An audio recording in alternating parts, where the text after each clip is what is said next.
Que le Saint dise Amen. Merci, nous pouvons nous asseoir. Merci, merci la chorale. Je bénis le Seigneur pour ce moment. Je vais courir aussi comme tout le monde derrière le temps. Amen. Le temps est trop court, mais je vais dire et je vais apporter ce que l'Esprit m'a mis à cœur. Je vais essayer de condenser le message et je vais essayer de l'exposer d'une manière claire. Amen. Pour que chacun puisse sortir avec une lumière de la parole de Dieu. Je bénis le Seigneur. Je ne suis pas venue seule. Je suis venue avec mon cher mari, mon charmant époux, le pasteur Borny Shenzofo. Oh, oui, oui. Il faut bénir le Seigneur pour sa vie. Je l'aime. Moi. Voilà.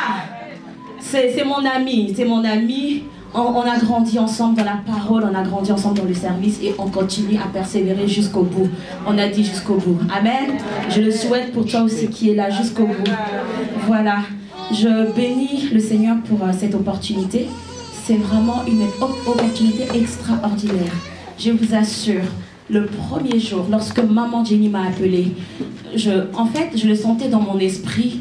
Je l'ai simplement écouté d'abord. Et lorsqu'elle a fini, j'ai dit, béni soit Dieu. Parce que lorsque tu venais vers moi, je savais que c'était pour un but et c'était vraiment dans ce sens-là et je m'y attendais. Je ne sais pas pourquoi, mais simplement parce qu'on était animés par un même esprit, on avait un même esprit qui nous conduisait. Amen. Voilà, donc je bénis la vie de sa servante. Est-ce que tu peux acclamer pour maman? Je l'appelle ma maman. Pour moi, c'est une mère. C'est vraiment une mère. Elle a plein d'amour dans son cœur. Oui, c'est une mère. Une mère.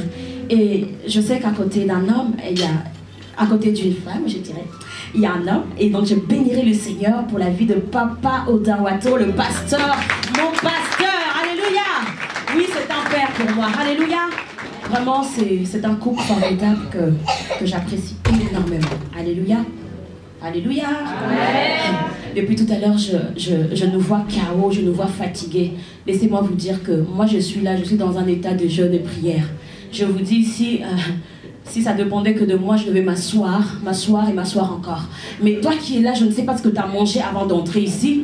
Je ne sais pas si tu as mangé de KFC ou tu as mangé je ne sais quoi. Mais tu es KO, tu es fatigué, tu comme un vieil. Alléluia. Vivant, alléluia.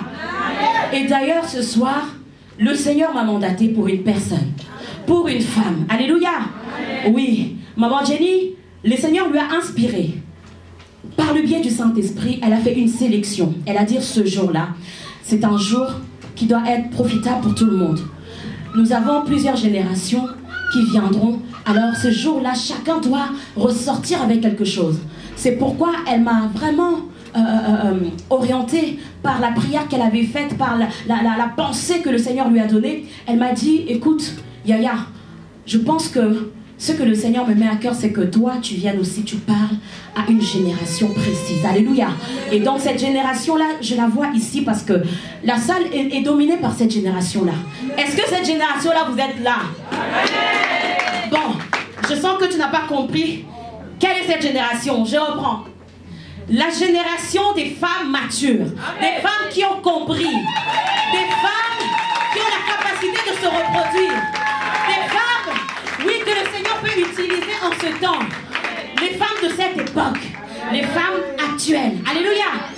Femmes actuelles. Donc les femmes d'aujourd'hui. Quelles femmes de demain? Alléluia. Eh bien, c'est ça le sous-thème de ce soir. Femmes, jeunes femmes d'aujourd'hui. Quelles femmes de demain? Par la grâce de Dieu, nous allons répondre à cette question. Amen. C'est une question simple. Jeune femme d'aujourd'hui, quelle femme de demain? Cela sous-entend quoi, ma sœur? Ta position d'aujourd'hui. Tu as une position. Tu as, je dirais, une vie, un mode de vie. Tu as un cadre de vie. Tu as la spiritualité, tu as toutes ces choses. Mais demain, quel genre de femme seras-tu?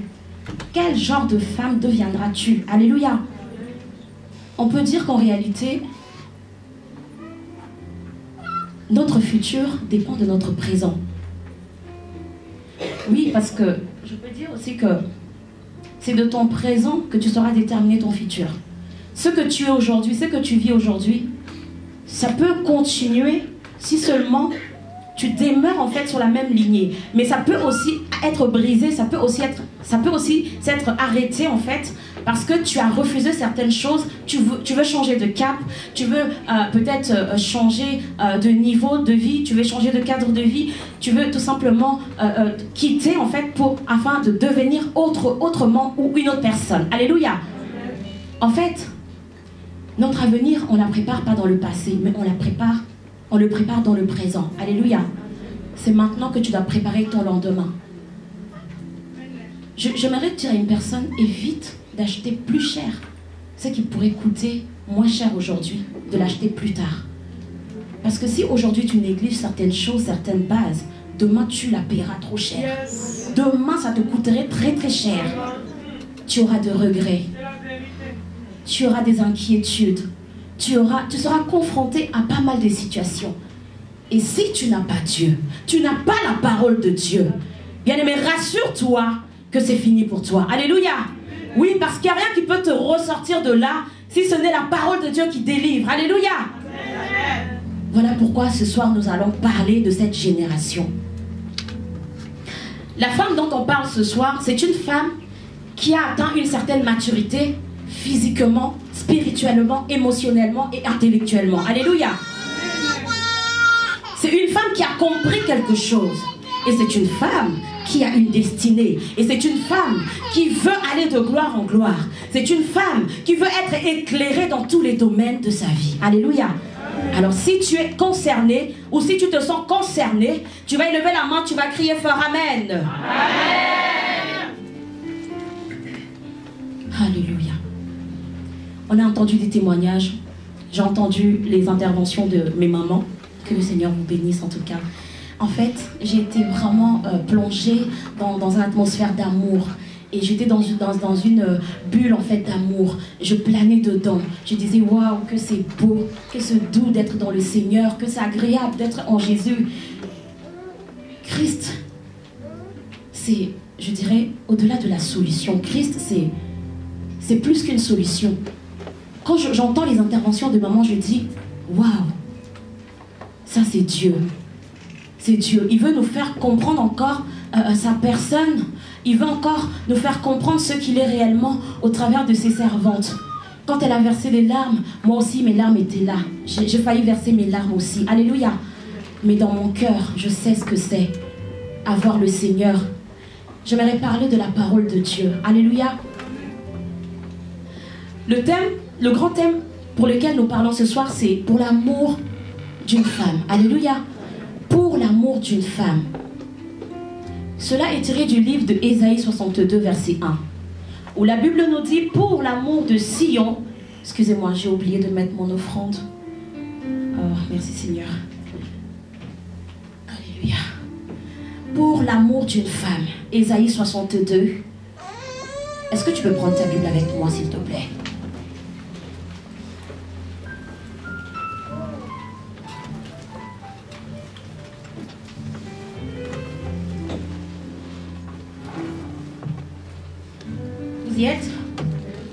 La Bible dit, pour l'amour de Sion, je ne me tairai point.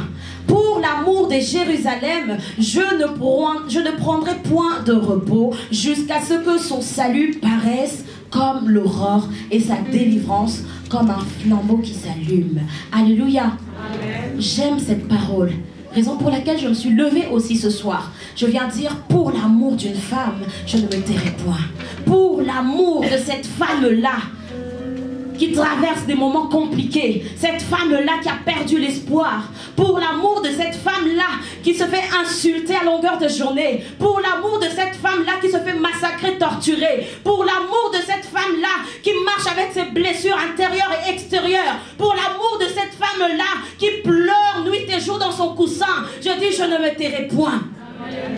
Je ne me tairai point. Je ne me fatiguerai point. Pour l'amour de cette femme-là, j'intercéderai, je prierai le Seigneur, je la porterai devant le trône de grâce pour l'amour de cette femme-là, parce que je sais ce que vaut une femme. Alléluia. Je sais ce que vaut une femme. Je sais d'où Dieu a tiré la femme. Et je sais le rôle de la femme. Je sais le but pour lequel elle a été créée. Alléluia. Bien-aimés, figurez-vous, lorsque le Seigneur a créé Adam, après avoir placé Adam dans le jardin, le Seigneur, au Genèse chapitre 2, je pense par là, le Seigneur a amené devant Adam tous les animaux. Nous savons tous le but majeur en fait de Adam, c'était de garder, de cultiver. Alléluia. Dans le jardin, Adam devait garder, cultiver. Mais le Seigneur, après un moment, après avoir créé les animaux, après avoir créé le bétail, après avoir créé les oiseaux, il a dit, je vais emmener tous ces animaux devant l'homme. Afin que quoi? Afin que l'homme puisse le nommer. Et lorsque Dieu a amené les animaux devant Adam, il commença à nommer un par un. Alléluia. Imaginons la scène. Premier, deuxième, troisième. Il avait le nom pour tous les animaux, ça venait, ça venait, ça venait. Mais Adam était seul dans le jardin, avec les animaux autour de lui. Malgré cela, on dit que les animaux sont des êtres vivants, n'est-ce pas? Mais Adam ne s'est pas retrouvé. Il ne s'est pas retrouvé, même au point où il nommait les animaux. Il dit, toi tu t'appelleras chien, toi tu t'appelleras chacal, toi tu t'appelleras grenouille, toi tu t'appelleras tortue, machin bidule. Adam ne s'est toujours pas retrouvé. Même au point où il pourrait voir le chimpanzé qui ressemblait un peu à un humain, mais Adam ne se retrouvait toujours pas. Il dit, ah non, tu t'appelleras chimpanzé, il va n'a pas dit. Alléluia. Adam attendait une femme. Il attendait l'aide semblable. Il attendait celle qui pouvait le ressembler. Une caractéristique d'un chimpanzé qui ressemble à une personne, il s'est dit, ah peut-être que je vais trouver ma solution ici. Et dès qu'il a touché, il voit, hey, passe là-bas. Tu n'es qu'un chimpanzé. Moi j'attends une femme, une aide semblable. Et voilà pourquoi le Seigneur a pris Adam. Il l'a ramené dans un profond sommeil. Il l'a endormi. Ensuite, il a fait quoi? Il a tiré l'une de ses côtes. Ensuite, il a fait quoi? Il a formé la femme. Et lorsqu'il a formé la femme, j'aime bien la réaction de Adam. J'aime bien la réaction de Adam. Ça c'est pour dire qu'un homme qui a attendu longtemps, il n'a point trouvé d'aide semblable. Il a espéré, il n'a point trouvé d'aide semblable. Il a cherché, il n'a point trouvé. Mais lorsque le Seigneur lui a ramené Ève, lorsque le Seigneur présentait Ève, c'est Dieu qui devait dire voici. Est-ce que vous êtes avec moi? Amen. Est-ce que nous lisons le texte? La Bible dit, c'est Adam qui s'est exclamé. Alors qu'en réalité, lorsqu'on apporte une personne vers une autre, c'est à la personne qui apporte qui doit présenter. On est d'accord? Mais là, en fait, c'est l'inverse. C'est Adam qui a vu et tout de suite il s'est retrouvé et il s'écria et il s'exclama en disant voici. Amen. Voici. Amen. Oh, c'est une exclamation qui venait du fond de son cœur. Certainement, il se disait je suis incomplète. Je regarde à gauche, à droite, il n'y a personne. Je regarde devant, derrière, il n'y a personne. Mais qui peut me ressembler? Est-ce que Dieu n'a pas la capacité de transformer cet animal pour qu'il devienne semblable à l'homme? Non, impossible. Dieu, pour dire qu'il n'était pas limité dans sa création. Dieu n'était pas limité dans ses inspirations. Il avait une très très belle inspiration. Il a créé la femme. Il a créé la femme avec la côte qu'il avait prise de l'homme. Et cette femme-là, qu'il appela aide semblable. Laisse-moi te dire que femme, sans toi, on ne parlerait pas de l'humanité. Amen. Sans toi, on n'évoquerait pas la famille. Amen. Sans toi, on n'entendra pas parler des enfants. Ces personnes-là qui contredisent la loi de Dieu, disant que un homme peut enfanter. Ah oui, la science a évolué, je suis d'accord. Oui, il y a l'évolution dans tous les sens, je suis d'accord. Mais la femme, personne ne peut déjouer le rôle pour lequel elle a été appelée. Personne ne peut retirer, personne ne peut soustraire en elle les valeurs que Dieu lui a données. Alléluia. Est-ce que je parle à une femme ce soir? L'homme s'écria voici. S'il connaissait la chanson même qui disait voici la fin de mes souffrances, il allait chanter ça. Il allait chanter ça parce que c'était une délivrance pour lui. C'était un complément pour lui, un équilibre pour lui. Amen. La femme, ne te sous-estime pas. Tu as de la valeur devant Dieu. Avant que les hommes t'accordent une importance, vois l'importance de ton Créateur. Amen. Entends-tu ce que le Seigneur te dit chaque jour quand tu te lèves, quand tu te mires?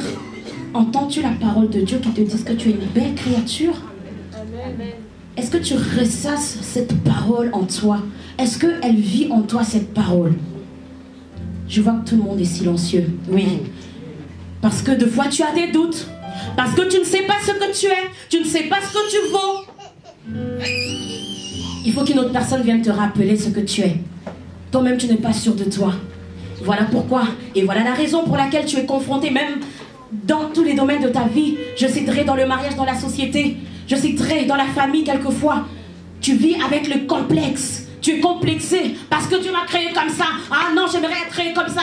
Mais qui t'a dit, en ayant ce que tu as, tu n'as pas du prix aux yeux de Dieu? Qui t'a dit? Peu importe ce que tu es, peu importe ta taille, peu importe, bien-aimé, ce que tu peux avoir comme beauté, devant Dieu nous sommes toutes pareilles. Devant Dieu nous avons toutes la même chose. Alléluia. Amen. Je viens parler à cette femme-là. Je bénis le Seigneur pour ce message en tout cas et pour ce thème. Je viens parler à cette femme-là. Cette femme qui a perdu l'espoir. Cette femme qui se culpabilise tous les jours. Cette femme qui se plaint. Cette femme qui pleure. Mais tu pleures pourquoi? Parce que tu n'as pas compris qui tu étais. Alléluia. Jésus. Pour l'amour de Sion, Ésaïe dit, je ne prendrai point de repos. Pour l'amour d'une femme, je viens dire, je ne me tairai point. Femme, ce soir le Seigneur veut te donner encore de l'espoir. Le Seigneur veut t'équiper. Que tu saches que tu n'es pas comme tout le monde. Tu n'es pas appelé à n'importe quoi. Mais c'est pour un but. Par toi, il y aura le salut. Par toi, il y aura la délivrance de plusieurs. Par toi, il y aura des générations et des générations. Parce que Dieu a mis en toi la capacité de se reproduire. Alléluia. Amen. Il y a une promesse de Dieu pour toi ce soir. Amen. Oui, cette promesse, nous allons prier à la fin. Elle doit vivre en toi et tu la verras s'accomplir. Femme, ta vie est un message. Un message. Un message d'amour. Ta vie, bien-aimée, c'est un message d'amour. L'amour de Dieu. Amen. Ta vie, c'est plus que... C'est au-delà, en fait, de tes sentiments. Des fois, tu dis, ma vie, c'est limité à ça, c'est limité à ci. Mais qui t'a dit? Ça va au-delà. Écoutez, une femme a la capacité de changer le monde. Une femme a la capacité de changer une société. Laissez-moi vous dire encore qu'elle a la capacité de créer, même de refaire. Elle a la capacité d'arranger, de réparer. Amen. Amen. Je vais vous raconter une brève histoire en fait d'une femme. C'est une femme vivant aux États-Unis d'Amérique. Cette femme, elle a changé le monde au travers de ses exigences. Alléluia. Cette femme était tellement exigeante envers elle-même et autour d'elle. Cette femme avait une position dans sa tête. Intellectuellement, elle réfléchissait, mais elle réfléchissait très bien. Cette femme avait une position.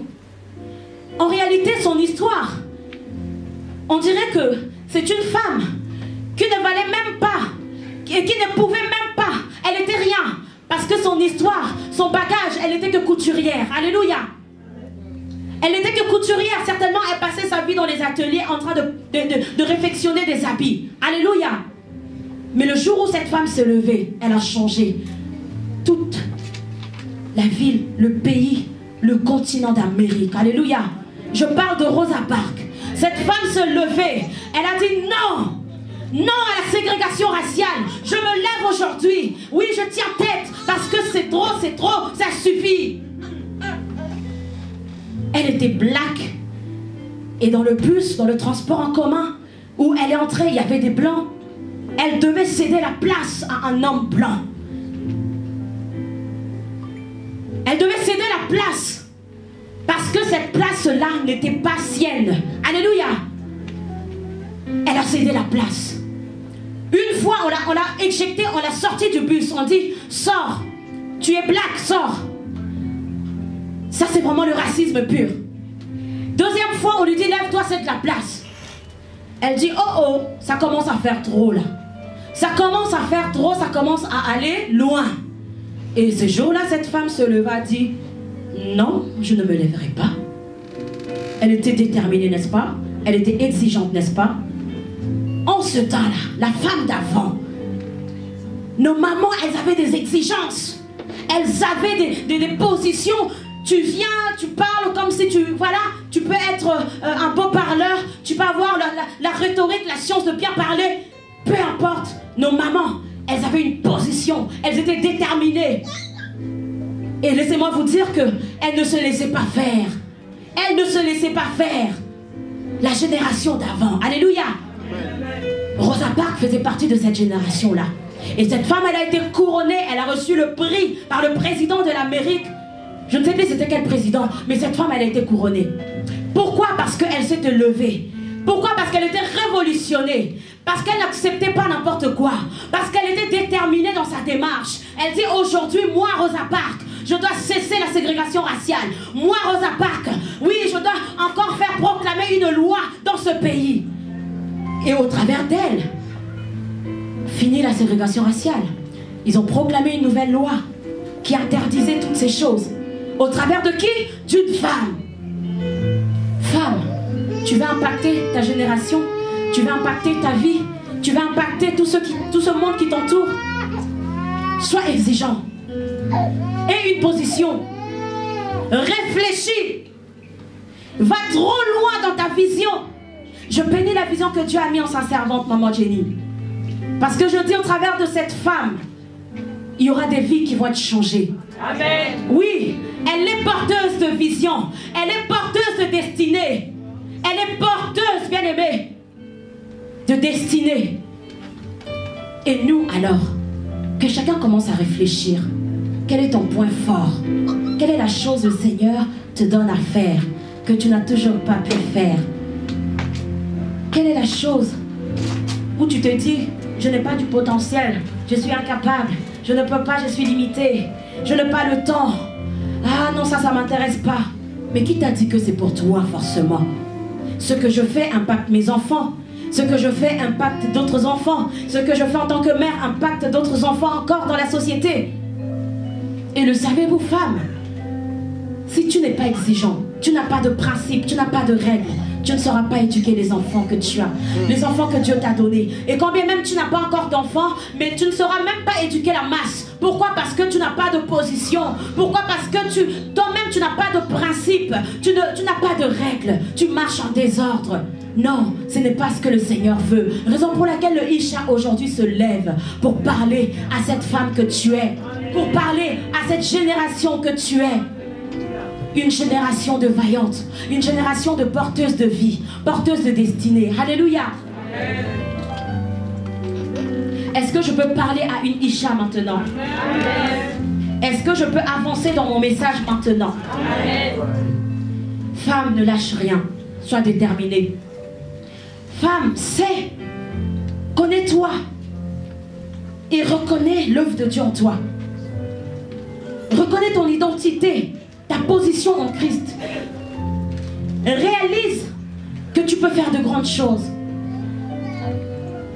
Femme, ne t'apitoie pas sur ton sort, mais crois que par toi viendra quelque chose de bon, quelque chose d'intéressant. J'aime la prophétie que le Seigneur a donnée à Michée. Et c'est là que repose mon message. Alléluia. Alléluia. Nous sommes dans les livres de Michée, chapitre 5. Oh Jésus. Chapitre 5 à partir du verset 1.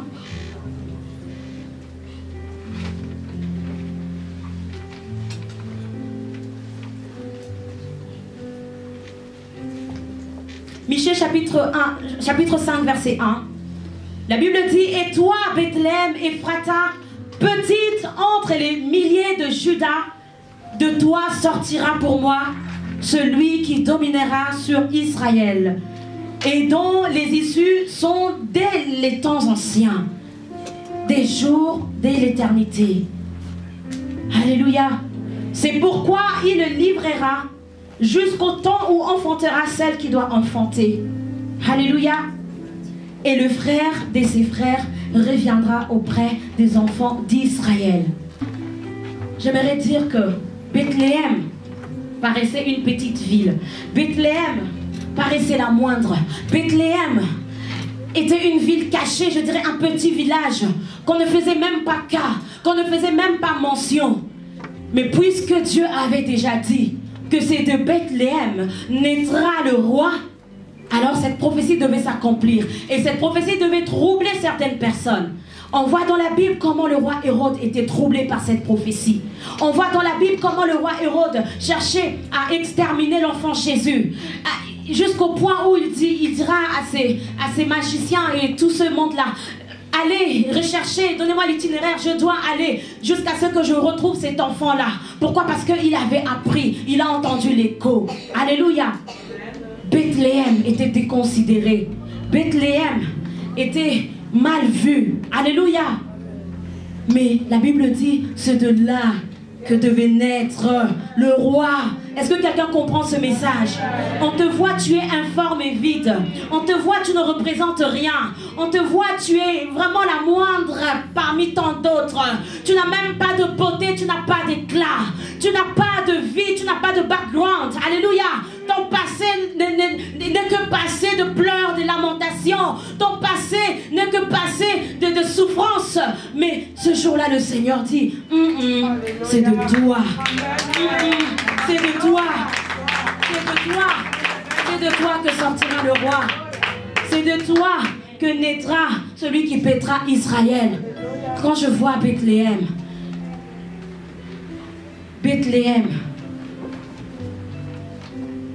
une petite ville dans le sud de Jérusalem, la ville du roi David. Bethléem qui signifie simplement maison de pain. Ephrata, Bethléem Ephrata qui signifie fécondité.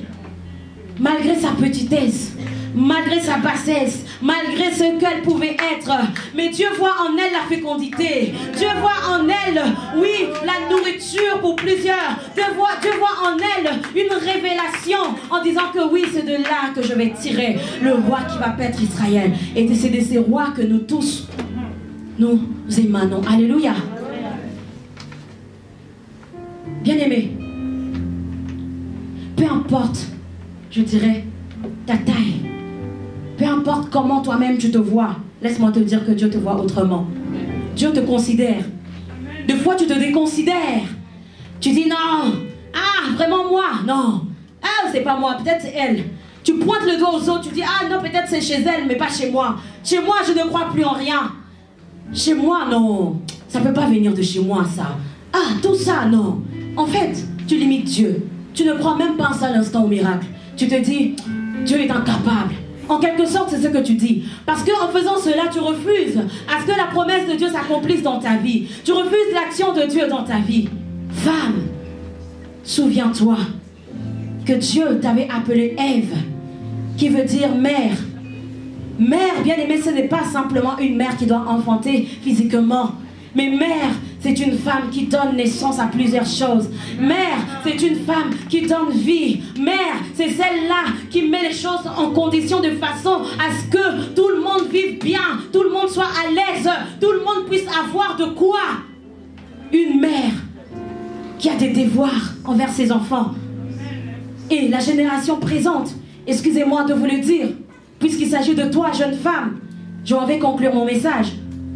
Cette génération n'est que, je dirais, puisque nous sommes dans un monde sarcastique, rempli de méchanceté, et cette génération semblerait être comme une génération détournée de l'objectif. Plusieurs se perdent, plusieurs ne savent plus où poser les pieds. Pourtant, il y a la parole à satiété. Alléluia. La Bible dit dans les temps anciens, la parole était rare.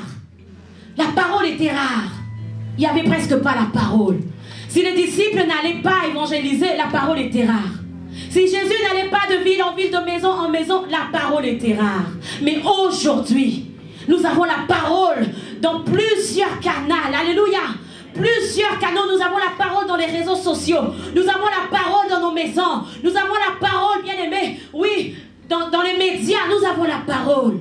La parole de Dieu est permanente.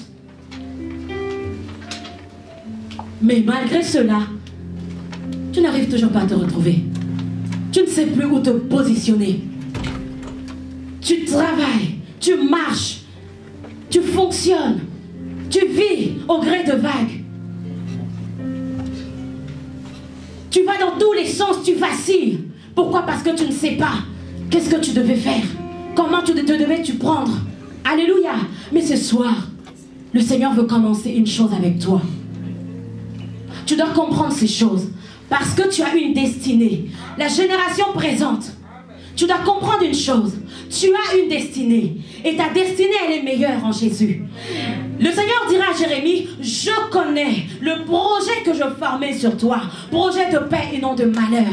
Afin de te donner quoi? Un avenir et de l'espérance. Cela veut dire quoi? Quelqu'un qui te dit, ma soeur, je connais. Viens me voir, je connais ce qu'il te faut. Quelqu'un qui te dit, mon frère, viens, je connais. J'ai tous les plans déjà tracés, je sais ce qu'il faut pour ta vie. Alléluia. Quelqu'un qui te dit, je connais, cela veut dire qu'il a la capacité de maîtriser ta vie. Il a la capacité de contrôler ta vie. Il a la capacité, bien aimé, de t'emmener du point A au point B.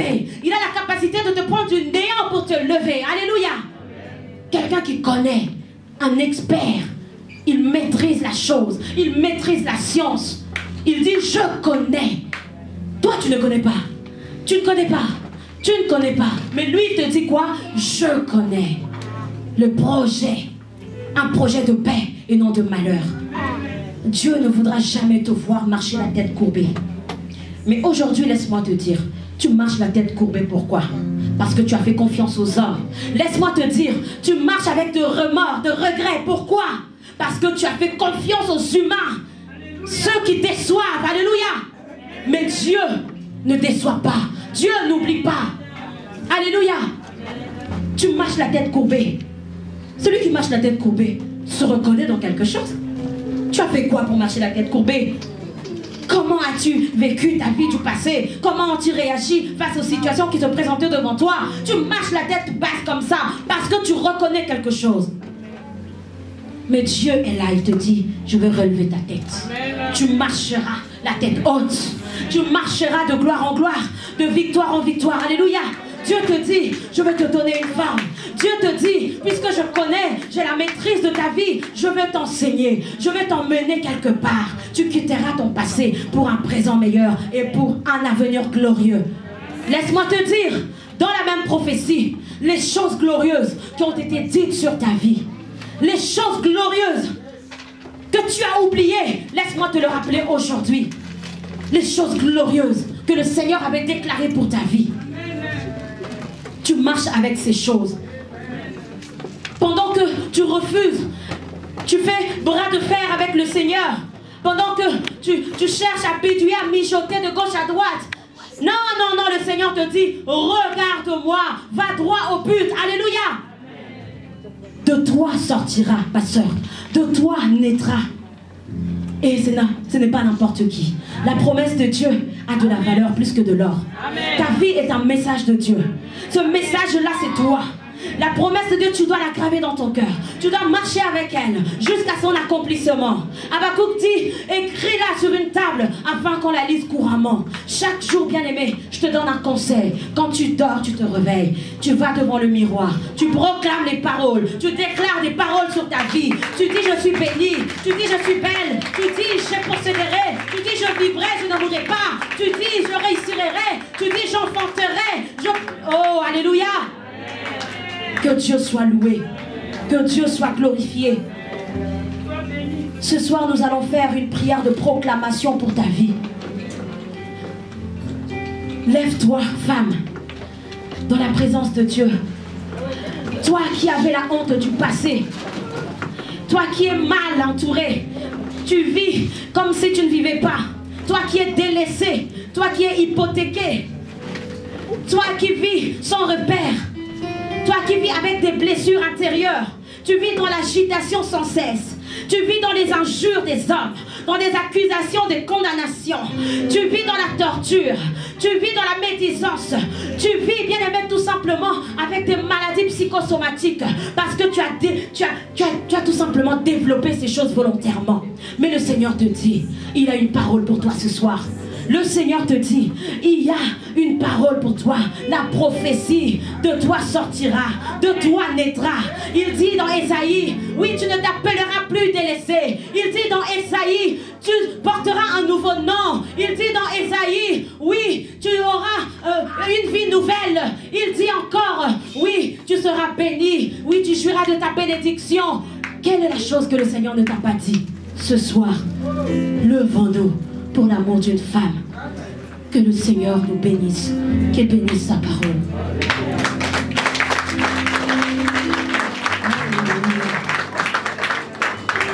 Il est bon.